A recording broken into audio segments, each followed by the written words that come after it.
कितना बड़ा एग्जाम ये होता है और इसको क्रैक करने का क्या प्रोसेस होता है? जितनी मेरी जानकारी है शायद तक 9-10 लाख लोगों ने इसका फॉर्म भरा, फिर 5-6-7 लाख, मुझे जानकारी नहीं है लेकिन इतने लोग बैठे होंगे। फिर आपका जो प्रीलिम्स होगा तो उसमें एक स्पेसिफिक रेशियो के अकॉर्डिंग लेट्स से कि 10,000 11,000 लोगों को वो ले लेते हैं और बकाया 6 लाख लोग बैठे तो 5,90,000 या उतने लोगों को बाहर कर देते हैं।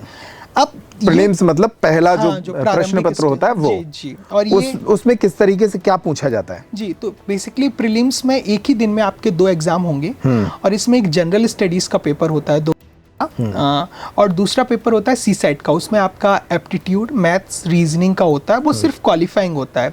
और जो जीएस का पेपर होता है उसके आधार पर मेरिट बनती है।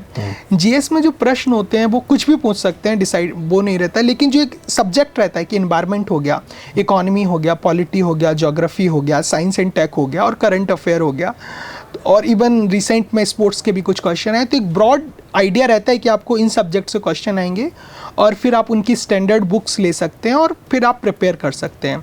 फिर इसमें आपकी मेरिट बनेगी, जो टॉप में 13,000 लोग, 10,000 लोग होंगे, उनको आप वो सिलेक्ट करेंगे और उनको मेंस की अपॉर्चुनिटी दी जाएगी। ठीक है। फिर 2 से 3 महीने का आपको टाइम दिया जाएगा। मेंस में आपके 9 पेपर होते हैं जिसमें GS1, GS2, GS3 ये आपके जनरल स्टडीज़ के होते हैं, पॉलिटी, ज्योग्राफी, इकोनॉमी, हिस्ट्री सारे पेपर होते हैं। GS4 का एथिक्स का पेपर होता है कि आप कितने एक मैन ऑफ इंटीग्रिटी हैं, ऑनेस्ट ऑफिसर साबित होंगे। और एक ऐसे का पेपर होता है और फिर आपका एक ऑप्शनल सब्जेक्ट होता है जो आपका चॉइस डिपेंड करता है कि आपका, जैसे मेरा optional political science and international relation था, उसके 2 पेपर होते हैं। तो ये टोटल 7 पेपर होते हैं। इसके अलावा 2 पेपर हिंदी और इंग्लिश के होते हैं। हिंदी और इंग्लिश के पेपर आपको सिर्फ क्वालिफाई करने पड़ते हैं और ये 7 पेपर के आधार पर आपकी मेरिट बनती है।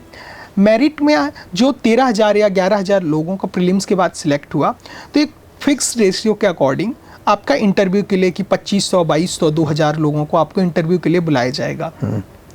फिर इंटरव्यू आपका 275 नंबर का इंटरव्यू होता है। इंटरव्यू और मेंस के मार्क्स को जोड़कर वो आपकी मेरिट बनाते हैं और उसके आधार पे फिर जो आपका, तो जैसे कि जितना मेंस के वो इंटरव्यू के लिए जो शॉर्टलिस्ट हुए उनके आधार पे कि 1,000 लोग टोटल आपके फाइनल सिलेक्शन में, या 700-800 जो भी लोग हुए वो उनका फाइनल सिलेक्शन होता है। तो मतलब 10 लाख से कहानी शुरू होती है जी, और वो 500-700 पर आकर जी रुक जाती है। तो बहुत हैवी कंपटीशन। जी, निश्चित तौर पे।